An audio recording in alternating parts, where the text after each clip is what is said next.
চট্টগ্রামের মাঠে আবারও ব্যাট হাতে আলো ছড়ালেন নাজমুল হোসেন। লেনেক্সের করা ৪১তম ওভারের শেষ বলে লং অনে সিঙ্গেল নিয়ে ওয়ানডেতে নিজের চতুর্থ সেঞ্চুরি পূর্ণ করলেন এই টপ অর্ডার ব্যাটার। এই সেঞ্চুরি এসেছে ২০ ইনিংসের পর। দীর্ঘ অপেক্ষার পর পাওয়া এই শতক যেন স্বস্তির পাশাপাশি নতুন করে আত্মবিশ্বাস ফিরিয়ে দিল নাজমুলের ব্যাটে।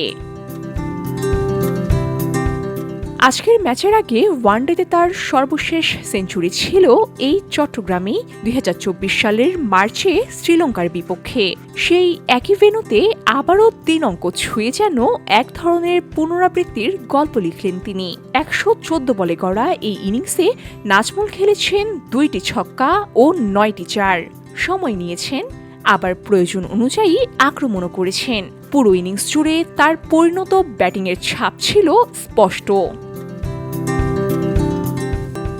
নাজমুলের ওয়ানডে ক্যারিয়ারে ৪টি সেঞ্চুরির মধ্যে প্রথম ২টি এসেছিল বিদেশের মাটিতে, আর পরের ২টি দেশের মাটিতে, যা তার ব্যাটিংয়ের অভিযোজন ক্ষমতারই ইঙ্গিত দেয়। তবে শুধুমাত্র সেঞ্চুরি নয়, সাম্প্রতিক সময়ে তার 50-র সংখ্যাও কিন্তু কম নয়। গত কয়েক সিরিজে গুরুত্বপূর্ণ সময়ে একাধিক হাফ সেঞ্চুরি এসেছে তার ব্যাট থেকে। যদিও বড় এই ইনিংসের মাঝে ছিল দীর্ঘ বিরতি, যা নিয়ে সমালোচনা ও প্রত্যাশা দুটোই সমান তালে চলছে। যদিও এই সেঞ্চুরির আগে দীর্ঘ ২০ ইনিংসে ৩ অঙ্কের দেখা পাননি তিনি, ফলে প্রশ্ন ছিল তিনি কি ধারাবাহিক হতে পারছেন। আজকের ইনিংস সেই প্রশ্নের এক ধরনের জবাব দিলেও নতুন প্রশ্ন রেখে গেল। এটি কি শুধুই শুরু, নাকি আবারও দীর্ঘ অপেক্ষার বিরতি? বাংলাদেশ দলের ব্যাটিং লাইন আপে নাজমুলকে ঘিরে প্রত্যাশা বরাবরই বড়।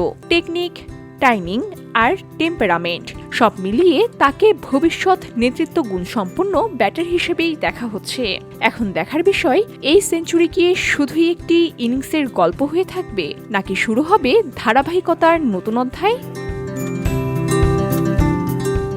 VOD Bangla news desk.